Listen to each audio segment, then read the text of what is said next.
അമ്മുക്കുട്ടിയുടെ ശരീരത്തിൽ തീരെ അഴുക്കില്ല. കറുത്ത കരയുള്ള മുണ്ടിന് നല്ല തൂവെള്ള നിറം. അവൾ ജനാലയ്ക്കടുത്ത് നിൽക്കുമ്പോൾ മട്ടിപ്പശിയുടെയും കൈതപ്പൂവിൻ്റെയും മണമുണ്ടായിരുന്നു.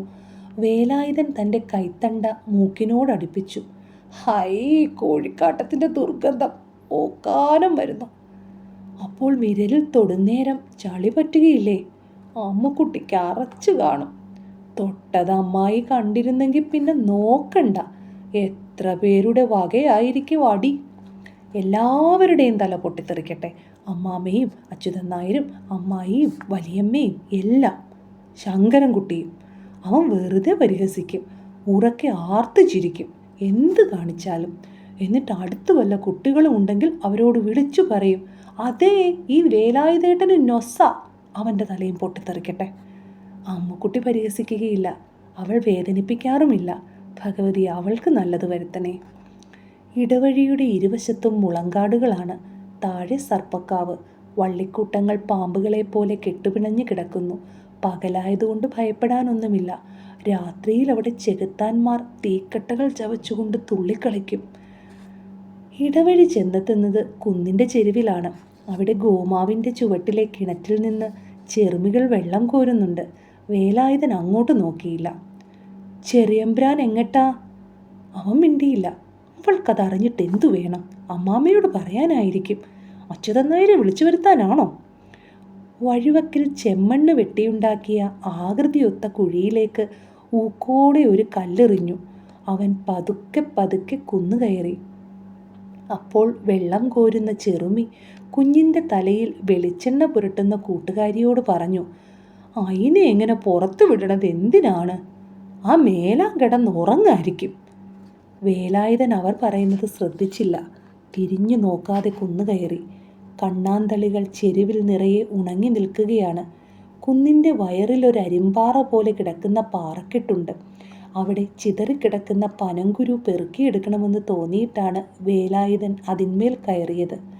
പാറക്കെട്ടിൻ്റെ നെറുകയിൽ നിന്ന് നോക്കുമ്പോഴല്ലേ എന്തൊരത്ഭുതമാണ് കാണുന്നത്. താഴെ പാമ്പിൻ കാവും അപ്പുറം കവുങ്ങിൻ തോപ്പും അതിനിടയിൽ വീടിൻ്റെ ഓടുമേഞ്ഞ മേൽപ്പുരയും കാണാം.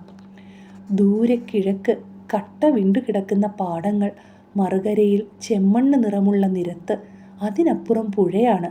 മണൽത്തിട്ടിൻ്റെ അരികിലൂടെ പുഴ ഒഴുകുന്നു. മണൽത്തിട്ട് കണ്ടപ്പോൾ വേലായുധൻ്റെ മനസ്സിൽ ചില ഓർമ്മകൾ ഉയർന്നു. വെള്ളരിവള്ളികൾ പടർന്നു കിടക്കുന്ന മണൽത്തിട്ട്, കാലിക്കൂട്ടങ്ങളെ കഴുകാൻ കൊണ്ടുവരുന്ന ചെറുമക്കുട്ടികൾ, കയറിൽ കുരുത്തോലകൾ കെട്ടി വെള്ളത്തിലൂടെ വലിച്ചു കയറ്റിപ്പോകുന്ന മീൻപിടുത്തക്കാർ. അമ്മ പറഞ്ഞു, ഇറങ്ങണ്ട മോനെ, വെള്ളത്തിൽ നീരാളിയുണ്ട്. നീരാളിക്ക് 1000 കൈയുണ്ടെന്ന് പറഞ്ഞതും അമ്മയല്ലേ? ആ മണൽത്തിട്ടിൽ ഒന്ന് തലകുത്തി മറിഞ്ഞ് കളിക്കാൻ തോന്നി. പക്ഷെ അച്യുതൻ നായർ സമ്മതിക്കില്ല, അമ്മാമ്മ സമ്മതിക്കില്ല, ആരും സമ്മതിക്കില്ല. മുത്തശ്ശി മാത്രം പറഞ്ഞാൽ കേട്ടുവെന്ന് വരും. എന്നാലും പറയുന്നത്, ഒക്കെ ആവാം വേലായുധ, നിന്റെ ദണ്ണം മാറട്ടെ. എന്ത് പറഞ്ഞാലും കേൾക്കുന്നത് ഒന്ന് തന്നെയാണ്, ദണ്ണം മാറട്ടെ. ദണ്ണം നിങ്ങളുടെയൊക്കെ വേണ്ട, പറയിക്കണ്ട. ഇവരെ മുഴുവൻ കൊന്നുകളയണം. ആ വലിയ വീടിന് തീ കൊടുക്കണം. എന്നാൽ എല്ലാവരും ചത്തുപോകുമല്ലോ. എല്ലാവരും വേണ്ട, അമ്മുക്കുട്ടി മാത്രം ബാക്കിയുണ്ടാവണം. എല്ലാം കത്തി എരിഞ്ഞു കഴിയുമ്പോൾ അവർ 2 പേർ മാത്രമാവും. പക്ഷെ തനിയെ താമസിക്കുന്നതെങ്ങനെ? പ്രേതങ്ങളായിരിക്കും നിറയെ. വീട് മുഴുവൻ പ്രേതങ്ങളാണ്. പടിപ്പുരയിൽ, 4 പുരയിൽ, പത്തായപ്പുരയിൽ എല്ലാം. മുത്തശ്ശിക്ക് അതെല്ലാം അറിയാം. പ്രേതങ്ങൾ പണ്ട് കാരണവന്മാരായിരുന്നു. പടിപ്പുരയിൽ ചാത്തുമ്മാനാണ്. രാത്രിയിൽ മരുമകൾ ഉണ്ടാക്കിക്കൊടുത്ത കോഴിയിറച്ചി തിന്ന് വെള്ളത്തിനു വേണ്ടി നിലവിളിച്ചുകൊണ്ട് മരിച്ചു. ഇറച്ചിയിൽ പാഷാണമായിരുന്നു. നിലവിളി കേട്ട് ആരും പോയില്ല. ഇപ്പോഴും പടിപ്പുരയിൽ നിന്ന് പാതിരയ്ക്ക് ദാഹം സഹിക്കാതെ മരണവേദനയോടെ നിലവിളിക്കുന്നത് കേൾക്കാം. വേലായുധൻ രാത്രി മുഴുവൻ ചെകിടോർത്ത് കിടക്കും. എല്ലാം കത്തി നശിച്ചാൽ പത്തായപ്പുരയിൽ നിന്നും ചെപ്പുകുടം കിട്ടും. അതിൽ നിറയെ പൊന്നുറുപ്പികയും ആമാടക്കൂട്ടുമാണ്. ധാരാളം പൊന്നുണ്ടെങ്കിൽ ഈ താന്നിക്കുന്നിൻ്റെ മുകളിൽ ഇപ്പോൾ ചെറുമൻ ചാത്തപ്പൻ ചാള കെട്ടിയ സ്ഥലത്ത് വലിയ വീട് പണി ചെയ്യാം. കൊട്ടാരം പോലെ വലിയ വീട്, പൂക്കൾ പിടിപ്പിച്ച വർണ്ണമുള്ള ജനാലകൾ, ചുമരിൽ നിറയെ ചിത്രങ്ങൾ, സ്വർണ്ണപാത്രങ്ങൾ, മാനത്തോളം ഉയരത്തിൽ മാളിക. ഒരു രാത്രി കണ്ടോളൂ, എല്ലാം തീയാണ്. ചുവന്ന നാവിളക്കി പാളുന്ന തീയായിരിക്കും അവിടെയെല്ലാം. പൊന്നുറുപ്പുകയും ആമാടക്കൂട്ടുകളും നിറച്ച ചെപ്പുകുടവും എടുത്ത് താന്നിക്കുന്നിൻ്റെ മുകളിലേക്ക് ഒറ്റ നടത്തം. കസവുള്ള കുപ്പായമിട്ട് രാജകുമാരനെ പോലെയാണ് പിന്നെ നടക്കുക. അമ്മുക്കുട്ടിയുടെ കണ്ണഞ്ചിപ്പോവും. ഇന്ന് തന്നെ തീ വെച്ചാലോ? ആദ്യം പത്തായപ്പുരയ്ക്ക് തന്നെ. അമ്മാമ്മയാണ് ആദ്യം കത്തിച്ചാവേണ്ടത്. അച്യുതൻ നായരെ കൊണ്ടുവന്ന് കാവലിനാക്കിയത് അമ്മാമ്മയാണ്. പുറത്ത് കടന്നാൽ കാല് കൊത്തുമെന്ന് പറഞ്ഞത് അമ്മാമ്മയാണ്. ശങ്കരൻകുട്ടിയുടെ പുറത്ത് കൈവച്ചതിനാണ് ഒരിക്കൽ ഓലമടലിൻ്റെ തണ്ടുകൊണ്ടടിച്ചത്. അച്യുതൻ നായരുടെ രോമം നിറഞ്ഞ കൈത്തണ്ടയേക്കാൾ വണ്ണമുള്ള ഓലമടൽ. രാത്രി മുഴുവൻ അമ്മാമ്മ ചെപ്പുകുടം തിരഞ്ഞു നോക്കുകയാവും. പക്ഷെ അതാർക്കും കിട്ടില്ല. താശമ്മാൻ ചെപ്പുകുടം കുഴിച്ചിട്ടത് എവിടെയാണെന്ന് ആർക്കും അറിഞ്ഞുകൂടാ, താശമ്മാനു കൂടി. വളരെ വളരെ മുമ്പാണെന്ന് മുത്തശ്ശി പറഞ്ഞു. മുത്തശ്ശിക്ക് ഓർമ്മയില്ല.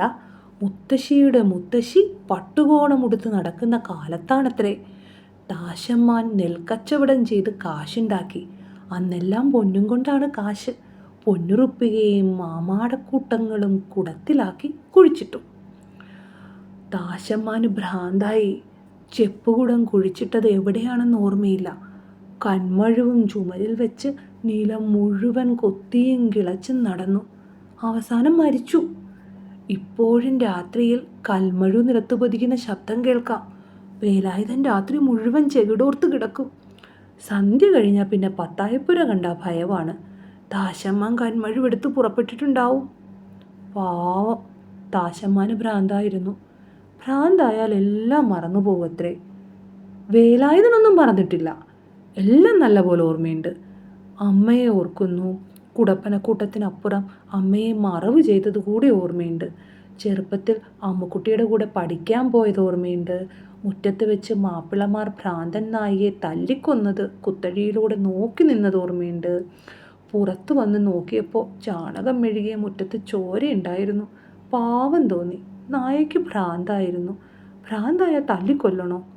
കടന്നൽ കൂടിളകി പാടം നിറയെ പറന്ന് നടന്നപ്പോൾ പേടിച്ച് വിളഞ്ഞ നെൽവയലുകൾക്കിടയിൽ ഒളിച്ചിരുന്നു. അന്ന് അമ്മുക്കുട്ടി കൂടെ ഉണ്ടായിരുന്നു. അന്നവൾ കൊച്ചു പെണ്ണാണ്. ഇത്ര ചന്തമില്ല കാണാൻ. എന്തെല്ലാം സംഭവങ്ങളാണ്! അവനെല്ലാം ഓർക്കാൻ കഴിയുന്നുണ്ട്. അപ്പോൾ ഭ്രാന്തില്ല, തനിക്ക് ഭ്രാന്തില്ല. എന്നിട്ടും ശങ്കരൻകുട്ടി പറഞ്ഞു, ഗോപി പറഞ്ഞു, അയൽവീട്ടിലെ മാളു പറഞ്ഞു, അവന് ഭ്രാന്താണത്രേ. അവർക്കാണ് ഭ്രാന്ത്. അവരുടെ തന്തയ്ക്കും തള്ളയ്ക്കുമാണ് ഭ്രാന്ത്. കൊന്നു കളയണം. നുണ പറഞ്ഞു മനുഷ്യരെ ദ്രോഹിക്കാൻ നടക്കുന്ന ഇവരെ മുഴുവൻ കൊല്ലണം. നല്ല മൂർച്ചയുള്ളൊരു മടവാക്കത്തി വേണം. കണ്ണാന്തളി പൊന്തകൾക്കിടയിൽ മേഞ്ഞു നടക്കുന്ന ഒരു കറുത്ത ആട്ടിൻകുട്ടി തല പുറത്ത് കാട്ടി പതുക്കെ ഒന്ന് കരഞ്ഞു. വേലായുധനൊന്ന് ഞെട്ടി. പാറക്കെട്ടിൽ നിന്നും താഴത്തിറങ്ങി. ആട്ടിൻകുട്ടി തന്നെയാണോ? വീണ്ടും നോക്കുമ്പോൾ ആട്ടിൻകുട്ടിയെ കാണാനില്ല. കരിനീലിയ ആട്ടിൻകുട്ടിയുടെ രൂപത്തിൽ വന്ന് മറഞ്ഞിരിക്കുകയാവുമോ? പേടിയോടെ ചുറ്റും അവൻ കണ്ണോടിച്ചു. തിളങ്ങുന്ന മഞ്ഞവെയിലിൽ അവിടവിടെ കറുത്തിരുണ്ട രൂപങ്ങൾ ഒത്തുകൂടുകയാണോ? സമീപത്തെ കരിമ്പാറക്കെട്ട് തല കുലുക്കി എഴുന്നേൽക്കുന്നുണ്ടെന്ന് തോന്നി. വെയിൽ പതുക്കെ മായുകയും കുന്നിൻ ചെരുവിലേക്ക് ഇരുട്ട് കയറി വരികയുമാണ്. ഇരുട്ടിൽ നിറയെ തീക്കട്ട ചവയ്ക്കുന്ന പിശാചുക്കളുണ്ട്. വിവശനായി കണ്ണുകൾ അടച്ച് കിതച്ചു നിൽക്കുമ്പോൾ ഇരുട്ടിൽ നിന്നൊരു ശബ്ദം കേട്ടു. വേലായുധ! ഒരു പരുപരുത്ത കൈപ്പത്തി അവൻ്റെ ചുമലിൽ തൊട്ടു. എന്നെ കൊല്ലല്ലേ, എന്നെ കൊല്ലല്ലേ! വേലായുധ, എന്നെ കൊല്ലല്ലേ!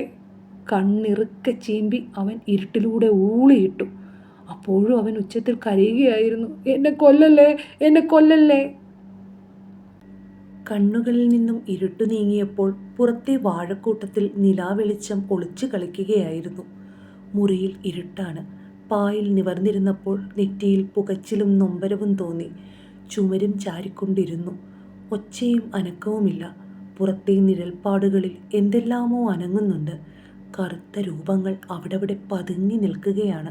പക്ഷേ മുറിക്കകത്തായതുകൊണ്ട് ഭയപ്പെടാനില്ല. കൊച്ചു കിളിവാതിലിലൂടെ പിശാചുകൾ എങ്ങനെ അകത്ത് കിടക്കാനാണ്? പപ്പായത്തിൻ്റെ ഇലകൾക്കിടയിൽ ആകാശത്തിൻ്റെ ഒരു പൊളി കാണാം. രസക്കുടുക്കകൾ പോലെ ചന്തമുള്ള നക്ഷത്രങ്ങൾ കാണാം. നോക്കിയിരിക്കുമ്പോൾ തിളക്കമുള്ള നക്ഷത്രങ്ങൾ മുഴുവൻ ഇരുണ്ടുപോയി. കറുത്ത നക്ഷത്രങ്ങൾ ഉണ്ടാവുമോ? കാൽമുട്ടുകളിൽ ശിരസമർത്തിക്കൊണ്ടിരുന്നു. കണ്ണടച്ചിരിക്കുമ്പോൾ കറുപ്പും ചുവപ്പുമായ കൊച്ചു കുമിളകൾ കണ്ണിനകത്തു നിന്നും പൊട്ടിവിടർന്നു വരികയാണ്. വെളിച്ചം മുറിയിലേക്ക് കടന്നു വരുന്നതും കാത്തിരുന്നു. പകൽ വരുമ്പോൾ വാഴക്കൂട്ടങ്ങളുടെയും പുല്ലാനിപ്പൊന്തകളുടെയും ഇടയിൽ നിന്ന് ഇരുണ്ട രൂപങ്ങൾ ഓടി ഒളിക്കും. അച്യുതൻ നായർ താൻ ഉറക്കമുണർന്നോ എന്ന് നോക്കുമ്പോഴാണ് അവൻ അടക്കാനാവാത്ത അരിശം തോന്നിയത്. വാതിൽ പുറത്തുനിന്ന് അടച്ചിരിക്കുന്നു. അത് പതിവില്ലാത്തതാണ്. "വാതിൽ തുറക്കിൻ!" അവൻ വിളിച്ചു പറഞ്ഞു. മറുപടിയില്ല. കുറെ കൂടി ഉച്ചത്തിൽ വിളിച്ചു, "വാതിൽ തുറക്കിൻ!" ഇല്ല, അനക്കമില്ല. തുടർന്ന് അരിശത്തോടെ വാതിൽ ചവിട്ടി, വീണ്ടും വീണ്ടും ചവിട്ടി. പൊളിയട്ടെ, പൊളിയട്ടെ. വാതിൽ തുറക്കപ്പെട്ടു. അച്യുതൻ നായരാണ്. പിറകിൽ അമ്മാമ്മയുമുണ്ട്. രണ്ടുപേരെയും ഒരുമിച്ച് കണ്ടപ്പോൾ ഭയം തോന്നി. ഒരാൾ പിടിച്ചു നിർത്തുക, മറ്റേയാൾ തല്ലുക. എന്താണ് ഇവരുടെ ഭാവം? ഇപ്പോൾ ഒരു മടവാക്കത്തി ഉണ്ടായിരുന്നെങ്കിൽ ഒറ്റ വീശൽ. രണ്ട് തലയും താഴെയാണ്. തല ഒളിപ്പിച്ചു വെക്കും. ആവശ്യപ്പെട്ടവർ വന്നാലും കൊടുക്കില്ല. അവരുടെ മുഖത്ത് നോക്കാതെ അവൻ നിലത്ത് കണ്ണുകൾ ഉറപ്പിച്ചു നിന്നു. അമ്മാമ്മ പറഞ്ഞു, "എടാ, നീ വെറുതെ എൻ്റെ കൈ ചീത്തയാക്കരുത്." അച്യുതൻ നായർ മാറത്തെ രോമക്കാടിനിടയിൽ ചറപറ മാന്തിക്കൊണ്ട് പറഞ്ഞു, "അഹമ്മതി കാട്ടിയ എല്ല് ഞാൻ വെള്ളാക്കും. ഇനി പുറത്തിറങ്ങണത് കാണട്ടെ. ശബ്ദം കേട്ടു പോകരുത്. ഒച്ച കേട്ടാൽ ഞാൻ പോലീസിനെ വിളിച്ച് ഏൽപ്പിച്ചു കൊടുക്കും." അപ്പോൾ വേലായുധൻ മനസ്സിൽ വിചാരിച്ചു, "എന്നാൽ പോലീസിൻ്റെയും തല വെട്ടണം. മടവാക്കത്തി കിട്ടിയാൽ ഞാൻ തല വെട്ടും." അവൻ പതുക്കെ പിറുപിറുത്തു. അമ്മാമ്മ അല്പം അകന്നു നിന്നു. എന്നിട്ട് അച്യുതൻ നായരോട് ചോദിച്ചു, "അച്യുതൻ നായരെ, ആളുഭദ്രം തുടങ്ങുമോ?" "ഇതൊക്കെ വെറുതെ കാട്ടാണ്." വേലായുധൻ്റെ നേരെ കണ്ണുരുട്ടിക്കൊണ്ട് അച്യുതൻ നായർ പറഞ്ഞു, "തെമ്മാടിത്തം കാട്ടിയ ചെകിട് ഞാൻ മൂളിക്കും." "അടച്ചിടാ ഭേദം," അമ്മാമ്മ അഭിപ്രായപ്പെട്ടു. അച്യുതൻ നായർ വാതിലടച്ച് തിരിച്ചുപോയി. ആ വാതിൽ അടഞ്ഞു തന്നെ കിടന്നു. രാവിലെയും വൈകുന്നേരവും അച്യുതൻ നായർ പുറത്തു കൊണ്ടുപോകും. കുറച്ച് സമയം മാത്രം. അയാൾ ചുമൽ ഉരുമ്മിക്കൊണ്ട് കൂടെ നടക്കുന്നത് വേലായുധന് പിടിക്കുന്നില്ല. അയാൾ മാത്രമേ ആ മുറിയിൽ വരുള്ളൂ. ഇടയ്ക്ക് വാതിലിനപ്പുറത്ത് നിന്ന് മുത്തശ്ശിയുടെ ശബ്ദം കേൾക്കാം, "സുഹൃതക്ഷയം, സുഹൃതക്ഷയം." പകൽ പടിഞ്ഞാറെ ചുമരിലെ കിളിവാതിലിനടുത്തിരിക്കാനാണ് വേലായുധന് ഇഷ്ടം. അവിടെ ഇരുന്നാൽ വാഴത്തോട്ടവും മുറ്റത്തെ പപ്പായമരവും ആട്ടിൻകൂടും കാണാം. പപ്പായത്തിൻ്റെ ചുവട്ടിലിരുന്ന് ഗോപിയും ശങ്കരൻകുട്ടിയും തെക്കേപ്പാട്ടിലെ കുട്ടികളും കളിക്കുന്നുണ്ടാവും. അവർ ചിലപ്പോൾ കിളിവാതിലിനടുത്ത് വരും. കൊഞ്ഞണം കാണിച്ചുകൊണ്ട് ഓടിപ്പോവുകയും ചെയ്യും. ഒരിക്കൽ ശങ്കരൻകുട്ടി ഒരു കല്ലെടുത്തെറിഞ്ഞു. അത് പുറത്താണ് കൊണ്ടത്. അടുത്ത ദിവസം അവൻ അതിന് പകരം വീട്ടി. ഓട്ട് ഗ്ലാസ്സാണ്.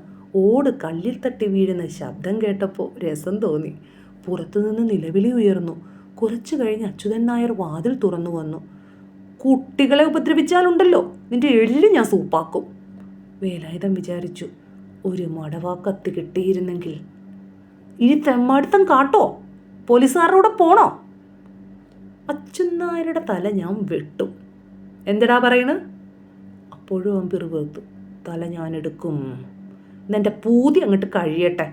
അച്യുതൻ നായർ രോമം നിറഞ്ഞ പരുക്കൻ കൈത്തണ്ട ഉയർത്തി, "എന്നെ തല്ലണ്ട, എന്നെ തല്ലണ്ട."